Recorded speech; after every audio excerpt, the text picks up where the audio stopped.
آپ کے اللہ نے فرمایا ہے کہ وَإِن مِّنكُمْ إِلَّا وَارِدُوهَا، قرآن میں یہ موجود ہے اور اس کا ترجمہ ہے، اور تم میں سے ہر ایک دوزخ پر سے گزرنے والا ہے. Everybody have to pass. دوزخ سے تو ہر کوئی گزرے گا. تو جب آپ نے بھی دوزخ سے گزرنا ہے، میں نے بھی دوزخ سے گزرنا ہے، تو فرق کیا ہوا؟ آگ میں تو دونوں نے جانا ہے. اور تو آپ کہہ رہے ہیں کہ ایمان لے آؤ آگ سے بچ جاؤ گے. تو اب حضرت اللہ والے تھے، آپ نے کہا کہ اس کے پاس ایک چادر تھی، آپ نے کہا چادر مجھے دو. اپنی چادر لی اور اس کی چادر کو لپیٹا اور جس تندور کو آگ جلائی تھی روٹیاں بنانے کے لیے، دونوں چادروں کو اس تندور میں ڈالا. آگ جل رہی تھی.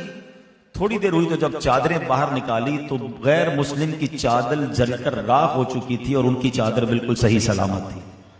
آپ نے فرمایا گزرنا تو دونوں کو ہے، مگر ایمان والے اور بے ایمان کا فرق دیکھ لو. سبحان اللہ. کہ پل صراط سے، یہ جو آیت ہے نا ایکچولی یہ پل صراط کے بارے میں یاد رکھیے گا. وَإِن مِّنكُمْ إِلَّا وَارِدُوهَا، تم میں سے ہر ایک دوزخ پر سے گزرے گا. اس کا معنی یہ ہے کہ پل صراط جو ہے نا وہ دوزخ کی پشت پر بنایا جائے گا. برج آف صراط. یہ تلوار سے زیادہ تیز ہوگا، بال سے زیادہ باریک ہوگا اور جہنم کی پشت پر بنایا جائے گا. اور ہر کسی کو گزرنا ہے. مسلمان بھی گزرے گا، بے ایمان بھی گزرے گا. مسلمان انشاءاللہ خیر سے گزر جائے گا اور غیر مسلم جو ایمان والا نہیں ہوگا وہ کٹ کر جہنم میں گر جائے گا. تو آپ نے فرمایا جس طرح دیکھو میری چادر کا کچھ بھی فرق نہیں پڑا، ہم ایسے آگ سے گزریں گے. ہاں یقیناً گناہگاروں کے لیے ایسا لکھا ہے کتابوں میں کہ کچھ لوگ بڑے لرزتے ہوئے گزریں گے، کچھ لوگ ڈرتے ہوئے گزریں گے، کچھ رینگتے ہوئے گزریں گے، مگر اللہ کے کچھ بندے ایسے بھی ہوں گے جو بجلی کی طرح گزر جائیں گے. سیدی اعلیٰ حضرت امام اہل سنت نے یہی تمنا کی ہے نا نبی پاک کی بارگاہ میں کہ پل سے اتارو راہ گزر کو خبر نہ ہو. اللہ کی بارگاہ میں عرض کیا اللہ ایسا کرم کرنا کہ جب میں پل صراط سے گزروں نا تو مجھے بھی پتہ نہ چلے. یہ بڑی کمال کی التجا ہے. ٹریول کرنے والے کو تو ٹریول کا پتہ چلے گا نا، مگر میرا رب چاہے تو بندہ کہتا ہے نا یار کیسے سفر پورا ہوا پتہ ہی نہیں چلا. کبھی کبھی بندہ ایسا خوشی میں ہوتا ہے، ایسا مگن ہوتا ہے، کسی ایسی مصروفیت میں ہوتا ہے اسے پتہ ہی نہیں چلتا کہ کب منزل آ گئی. تو اعلیٰ حضرت کہتے ہیں پل سے اتارو راہ گزر کو خبر نہ ہو. اور اللہ والوں کے لیے پل صراط سے وہ خیر سے گزر جائیں نا تو حدیثوں میں روایتوں میں مضمون ملتا ہے جبریل امین پر بچھائیں گے.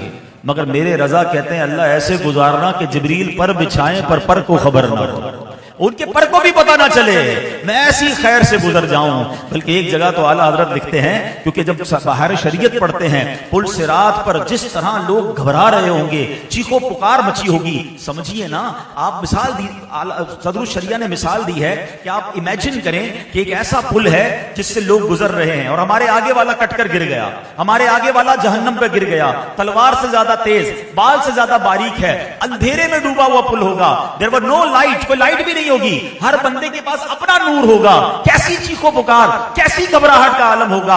ایک قدم رکھنے کے بعد دوسرا قدم رکھنے کو جی نہیں چاہے گا. اس قدر خطرناک یہ پل ہے. مگر سبحان اللہ بریلی کے تاجدار لکھتے ہیں کہ ہم غلاموں کو اس لیے تسلی ہے کہ اسی پل کے کنارے نبی پاک رب سلم امتی کی صدائیں پکار رہے ہوں گے، اللہ کی بارگاہ میں سجدہ ریز ہوں گے. تو ہم غلامان مصطفیٰ کو یہ امید ہے کہ ان رب سلم کی صداؤں کی برکت سے ہم خیر سے گزر جائیں گے. وہ کیا خوبصورت بات لکھتے ہیں کہ رضا ڈرتے ہوئے نہیں، گھبراتے ہوئے نہیں، ہم پل صراط سے گزریں گے مگر وجد کرتے ہوئے گزریں گے. رضا پل سے آپ وجد کرتے گزریے کہ ہے رب سلم صدائے محمد. ایک جگہ اور لکھتے ہیں پائے کوباں پل سے گزریں گے تیری آواز پر، رب سلم کی صدا پر وجد لاتے جائیں گے. اللہ سیدی اعلیٰ حضرت کے اس اعتماد اور اس یقین اور اس مان کا صدقہ ہمیں بھی عطا فرمائے اور ہم بھی پل صراط سے خیر سے گزر جائیں. تو اے میرے پیارے اسلامی بھائیوں، اس واقعے سے ایمان کی اہمیت پتہ چلتی ہے کہ ایمان ہے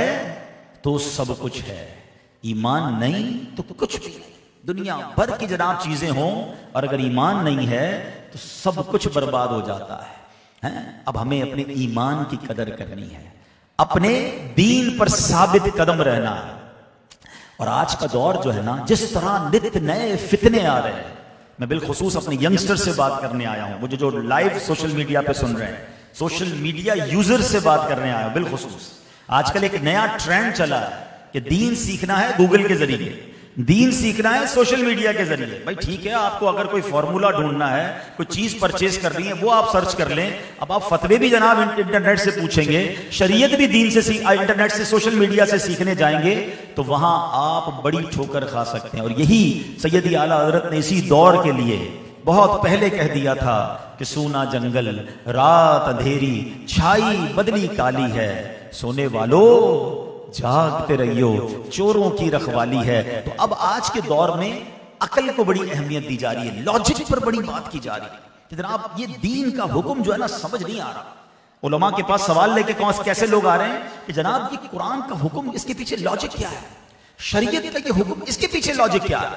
اب اس میں عجیب عجیب سے سوال ہیں، کوئی کہتا ہے جناب اسلام میں پردے کا حکم کیوں آیا، کوئی کہتا ہے وراثت میں عورت کا آدھا حصہ کیوں ہے، سود حرام کیوں ہے۔ جناب سمجھ نہیں آ رہا بھائی، کاروبار میں بھی بندہ آپس میں میوچول انڈرسٹینڈنگ سے ڈیل کرتا ہے، آپ نے مال بیچا اس پہ نفع کمایا، میں نے پیسے لگائے اس پر نفع کما لیا، یعنی کوسچن کریٹ کیے جا رہے ہیں اور لوگوں سے کہا جا رہا ہے ذرا پوچھیں، علماء سے پوچھیں، لوگوں سے پوچھیں کیوں ہے یہ، اس کے پیچھے لاجک کیا ہے۔ ایک بات یاد رکھیے، ہم مسلمان ہیں، ہم نے ایمان قبول کیا اور ہمارے ایمان کی جو بیس ہے نا وہ بیس ہی غیب پر ایمان لانا ہے۔ مجھے بتائیے اتنے سارے لوگ بیٹھے کس نے اللہ کو دیکھا ہے؟ ہم میں سے کسی نے اللہ کو نہیں دیکھا، ہم اللہ پر ایمان لائے ہیں، بن دیکھے لائے ہیں۔ ہم میں سے کسی نے نبی پاک سے ملاقات نہیں کی، ہم بن دیکھے ایمان لائے، ہم ان کو آخری نبی مانتے ہیں۔ ہم میں سے کسی نے جبریل امین کو قرآن کی آیتیں لے کر اترتے ہوئے نہیں دیکھا، ہم سب مانتے ہیں کہ قرآن اللہ کی کتاب ہے، جبریل امین لے کر آئے، نبی پاک پر وحی نازل ہوئی، ہم نے قیامت نہیں دیکھی، جنت نہیں دیکھی، دوزخ نہیں دیکھی، ہم سب پر ایمان لائے ہیں۔ مگر یہ کہاں سے شروع ہو گیا کہ جناب قرآن کے حکم کے پیچھے لاجک کیا ہے، شریعت کے پیچھے لاجک کیا ہے؟ یاد رکھیے ہماری عقلیں تھوڑی ہیں۔ پہلے ایک لاجیکلی بات سمجھ لیں، علم سیکھنے کے 3 طریقے ہیں، نالج کو حاصل کرنے کے 3 طریقے اسلامی طریقے سمجھ لیں، اور دنیا کے لحاظ سے بھی سمجھاتا ہوں۔ ایک ہے جو ہم آبزرویشن سے سیکھتے ہیں، میں آپ کو دیکھ رہا ہوں، آپ مجھے دیکھ رہے ہیں، سن کر، دیکھ کر، محسوس کر کے، بول کر ہم کچھ سیکھ رہے ہوتے ہیں۔ اچھا یہ تو ایک نارمل طریقہ ہو گیا سیکھنے کا۔ ایک طریقہ کتابوں سے بندہ سیکھتا ہے، استادوں کے پاس جاتا ہے، یونیورسٹی میں داخلہ لیتا ہے، کورسز کرتا ہے، یہ سیکنڈ وے آف نالج ہے۔ مگر ایک اس کے اوپر کا درجہ ہے، وہ یہ ہے کہ جب بندہ دنیا کی کسی چیزوں سے سیکھ نہیں پاتا نا تو اللہ اپنے مقرب بندوں پر وحی نازل فرماتا ہے اور وحی کے ذریعے وہ نالج عطا فرماتا ہے۔ تو جو چیز وحی کے ذریعے نازل ہوئی ہے وہ میری اور آپ کی نالج میں کیسے، ہماری عقل میں کیسے آ سکتی ہے؟ کیونکہ دنیاوی کتابوں سے نہیں، رب نے اپنی طرف سے اپنے انبیاء کو عطا فرمایا۔ تو جب بندہ قرآن اور حدیث کے معاملات میں اپنی عقل کے گھوڑے دوڑاتا ہے نا تو وہاں جا کے وہ نقصان اٹھاتا ہے۔ یاد رکھیے گا، ہمیں اس بات کو پہلے آج سمجھنا ہے کہ میری عقل تھوڑی ہے، جو اسلام کا قانون مجھے سمجھ آ گیا سبحان اللہ، نہیں سمجھ آیا پھر بھی مجھے اس پر یقین رکھنا ہے، کیونکہ میں ایمان لایا ہوں اور میں رب کا بندہ ہوں، نبی پاک کا امتی ہوں۔ اور یہی صحابہ کرام نے ہمیں سکھایا ہے۔ اگر سیرت پڑھے صحابہ کرام کی تو کتنے واقعات ہیں، مگر پہلے اس واقعات کی طرف جانے سے پہلے میں آپ کو ایک اور خوبصورت مثال سے سمجھاتا ہوں۔ ایک تاریخ دان لکھتے ہیں انسانی عقل جو ہے نا وہ سونار کے ترازو کی طرح ہے۔ آپ کبھی سونار کا جیولر کا ترازو دیکھیں، اس ترازو میں رتی، ماشا، تولا سب وہ تول لیتا ہے، بالکل چھوٹا سا ڈاٹ آپ ریتی کا ذرہ لگائیں وہ کیا کہتے ہیں رتی کہتے ہیں، وہ بھی تول لے گا، اتنا سینسیٹیو ہوتا ہے۔ مگر اس ترازو پر آپ چٹان رکھ دیں تو ترازو تو پاش پاش ہو جائے گا نا، 100-200 کلو کا پتھر رکھ دیں اس کے اوپر کہ آپ تول کے دکھا، تو آپ کہیں گے بھائی اس کی لمٹ تھی، یہ تو تھا ہی 2-4 کلو تک تولنے کے لیے، اس کے اوپر لمٹ ہی نہیں ہے۔ جو آپ کے گھر میں کانٹا لگا ہوتا ہے جس کو آپ وزن خود اپنا وزن کرتے ہیں، آپ کا وزن کر دے گا مگر ہاتھی کھڑا کر دیں اس پہ تو اس کی تو چیخیں نکل جائیں گی، ٹوٹ جائے گا۔ Every skill have a limit, every intellectual, ہر عقل کی ایک لمٹ ہے۔ ہماری عقل میں ہر بات آ جائے یہ ضروری نہیں ہے جو وحی کا حکم ہے، جو قرآن کا حکم ہے۔ چلے ایک اور لاجیکلی بچوں کو سمجھا دیتا ہوں جو پڑھ رہے ہیں اسکول میں، پہلی جماعت کے بچے کو پی ایچ ڈی کا تھیسس پکڑا دیں، جس نے پی ایچ ڈی کے تھیسس پہ گولڈ میڈل حاصل کیا ہو، بیٹا اس کو سمجھاؤ، وہ کہے گا یہ تو مجھے سمجھ ہی نہیں آ رہا، تو آپ کیا کہیں گے پی ایچ ڈی کا تھیسس غلط ہے یا بچے کی عقل تھوڑی ہے؟ میٹرک کی جماعت والے کو ایم بی بی ایس کی کتابیں پڑھا دیں کہ ڈاکٹر کی کتابیں پڑھ لو، تو کہے گا مجھے نہیں سمجھ آ رہا کیا لکھا ہے، تو آپ یہ نہیں کہیں گے کہ کتابیں غلط ہیں، یہ بچے کی عقل تھوڑی ہے، گریجولی سیکھے گا۔ تو جب قرآن و حدیث کی باتیں ہیں، اللہ رسول کی باتیں ہیں، میرے عقل میں نہیں آ رہی ہیں، I have to follow، کیونکہ میں ایمان لایا ہوں، میں آمنت باللہ و ملائکتہ و کتبہ و رسلہ، میں تو اللہ کے فرشتوں پر ایمان لایا۔ دیکھا کس نے فرشتوں کو؟ اور آج لاجک ڈھونڈنے نکلے؟ نہیں۔ اب آؤ وہ صحابہ جنہوں نے لاجک نہیں، جنہوں نے لبیک کہا، جو ایمان لائے اور ایمان اعتماد کے ساتھ لائے، کنفیوز نہیں تھے۔ آج ہماری جنریشن کنفیوز نظر آتی ہے اسلام کے معاملات میں۔ کس بات کی کنفیوژن ہے؟ یہی وہ مذہب ہے جو رب کو پسند ہے, یہی وہ راہ ہے جو راہ نجات ہے. اللہ اکبر. اللہ کے نبی نے مکے کی گلیوں میں صدا لگائی تھی, اسلام قبول کر لو فلاح پا جاؤ گے. مکے کے سردار موجود تھے, ابو جہل موجود تھا, ایمان نہ لایا. صدیق اکبر ایمان لائے, رہتی دنیا کے لیڈر بنا دیے گئے. اتبا اور شیبہ موجود تھے جو اپنی قوم کے سردار تھے. اللہ کے نبی نے دعوت دی اسلام قبول کرو فلاح پا جاؤ گے, نہیں قبول کیا.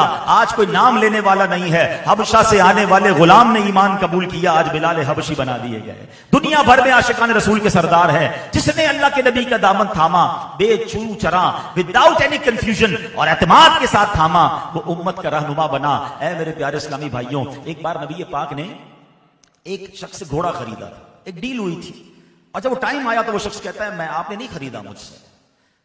نبی پاک حق اور سچ کی بات کرنے والے تھے. وہ کہتا ہے اگر آپ نے خریدا ہے تو گواہ لائیے. تو نبی پاک نے فرمایا میرے پاس گواہ تو کوئی نہیں ہے. اب جو وہاں سے گزرتا تھا, صحابہ گزرتے تھے, یہ کانورسیشن چل رہی ہے, صحابہ قریب سے گزرتے اس شخص کو لان تان کرتے, بدبخت آدمی, اللہ کے نبی فرما رہے, سچ فرما رہے, مان جاؤ اس کی بات. وہ کہتا ہے بھائی میں جب مانوں گا جب گواہ آئے گا. اب صحابہ کرام سارے گزر رہے ہیں, اور بھی لوگ گزر رہے ہیں, مگر کوئی بھی گواہی نہیں دے رہا کیونکہ کوئی وہاں تھا نہیں. مگر حضرت خزیمہ کا عشق رسول دیکھے, آ کر کہتے ہیں میں گواہی دیتا ہوں اللہ کے نبی سچ کہہ رہے ہیں. اچھا وہاں نبی پاک کی سچائی دیکھیں, ہمیں ہماری کسی بات پر کوئی سپورٹ کرنے والا مل جائے تو ہم خوش ہو جاتے ہیں. پیارے آقا فرماتے ہیں خزیمہ تم تو تھے ہی نہیں, تم کس بات کی گواہی دے رہے ہو؟ گواہی نبی پاک کے حق میں آ رہی ہے, مگر نبی پاک اس کو آپ فرماتے ہیں کہ اے خزیمہ تم کس بات کی گواہی دے رہے ہو؟ جب میری اس کی ڈیل ہوئی تھی اس وقت تم تو نہیں تھے. حضرت خزیمہ نے کیا خوبصورت جواب دیا, کہتے ہیں حضور میں تو اس سے بڑی بڑی باتوں کی گواہی دیتا ہوں, میں تو آپ کی آسمانی خبروں کی گواہی دیتا ہوں, آپ جو فرماتے ہیں میں اسے حق کہتا ہوں. آپ کہتے ہیں جبریل امین آپ پر آتے ہیں, قرآن کی آیت لے کر آتے ہیں, حضور میں وحی کی باتوں پر یقین لاتا ہوں. اب جب آپ کہہ رہے ہیں کہ آپ نے ڈیل کی ہے تو بالکل کی ہے, میں اس کی گواہی دیتا ہوں. نبی پاک اتنے خوش ہوئے حضرت خزیمہ کو رہتی ان کی زندگی میں آپ نے فرمایا خزیمہ کی اکیلے کی گواہی 2 مردوں کی گواہی کے برابر ہے.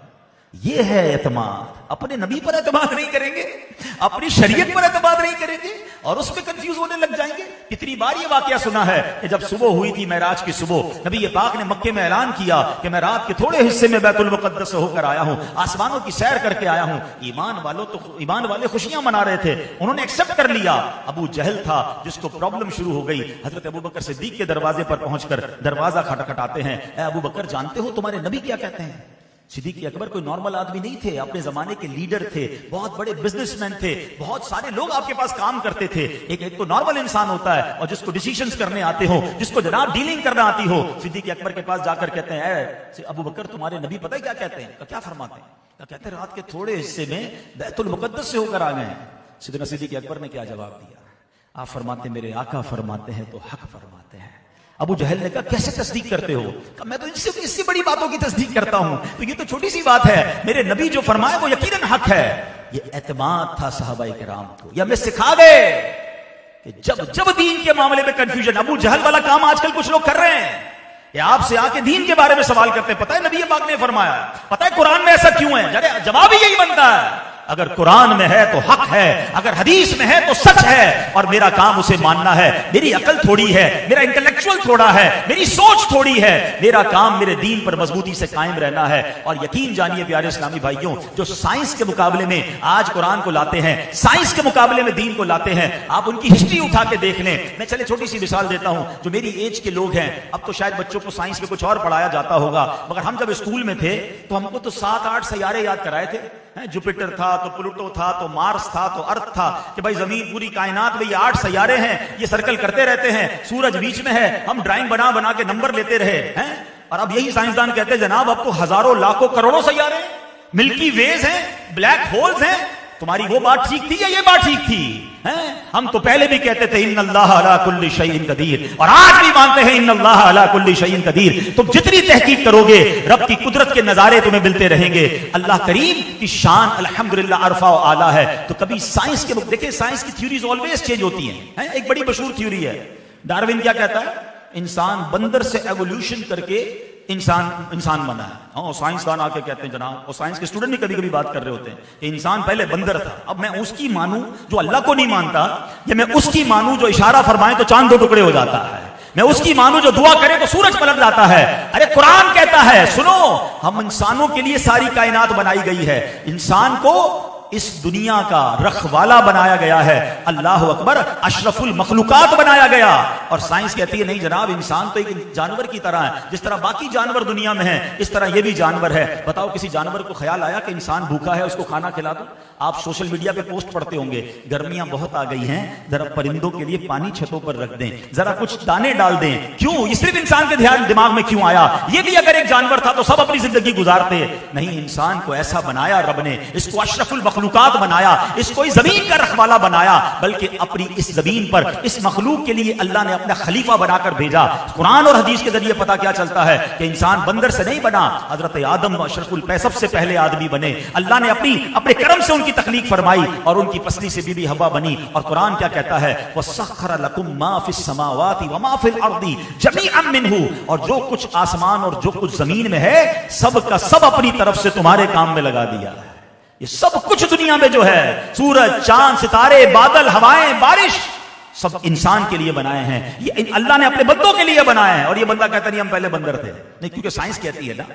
نہیں میرے پیارے اسلامی بھائیو، ہمیں ہماری شریعت کو، ہمارے قرآن کو فوکس کرنا ہے اور اپنے دین پر اعتماد کرنا ہے. ایک آخری واقعہ سنا دوں تاکہ جب کنفیوژن پیدا ہو تو یہ واقعات ہمارے دین اور ایمان کی مضبوطی کا سبب بنے. بخاری شریف کی حدیث، ٹھیک ہے؟ اور بخاری شریف کی حدیث یہ ہے کہ ایک شخص نبی پاک علیہ الصلوۃ والسلام کی بارگاہ میں آیا. صحابی رسول سے کہتے حضور میرے بھائی کے پیٹ میں بہت تکلیف ہے، ایک بیماری تھی. نبی پاک نے فرمایا اس کو شہد پلاؤ. شہد پلایا اور تکلیف بڑھ گئی.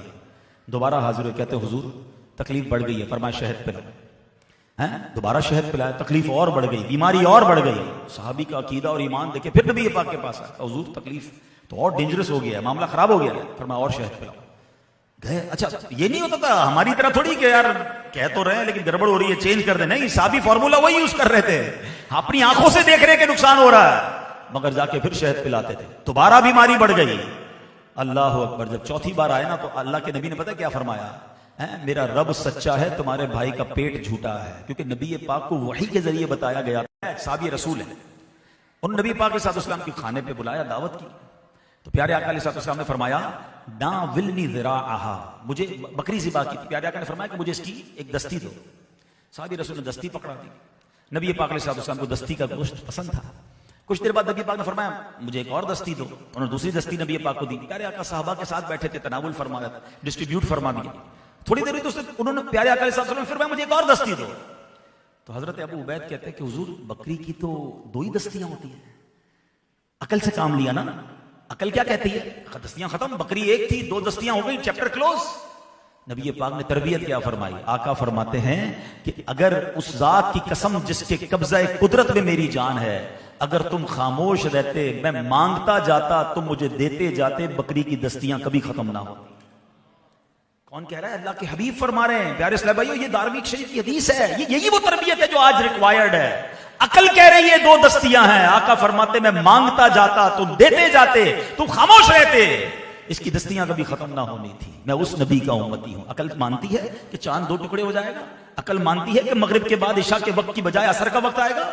میرے آقا وہ ہیں جو دعا فرمائیں تو مغرب کے بعد مولا علی کے لیے اثر فرما دیتے ہیں. اشارے سے چاند چیر دیا، چھپے ہوئے خور کو پھیر دیا، گئے ہوئے دن کو عصر کیا، یہ تاب و تواں تمہارے لیے. تو بہرحال میرے پیارے اسلامی بھائیوں، میرے نوجوانوں، بات بہت آگے تک جا سکتی ہے مگر وقت چونکہ کافی ہو گیا ہے. میں صرف اس میسج کو لے کر آیا ہوں کہ اپنی بنیادیں مضبوط کیجئے، اپنے عقائد مضبوط کیجئے، اپنے دین اور اپنے مسلک اور اپنے تمام جو ہمارے بنیادی عقائد ہے نا اس پر ایسے چٹان کی طرح مضبوط ہو جائیے کہ جناب لاجک کی بات میں، عقل کی جناب جس کو کہتے ہیں نا عقل کی بنیاد پر نہیں جناب، عشق پر اعمال کی بنیاد رکھنی ہے، عقل پر اعمال کی بنیاد نہیں رکھنی. عقل کو تنقید سے فرصت کہاں، عشق پر اعمال کی بنیاد رکھ. وہ کہتے ہیں نا پنجابی شاعر، عقل وہ کیا ہے، عشق دے چھلے ہی نمبر لے گئے، عقل منداں ایویں عمرہ گالیاں. عقل مند باتیں ہی کرتے رہ جاتے ہیں. حضرت ابراہیم نے کیا کیا تھا؟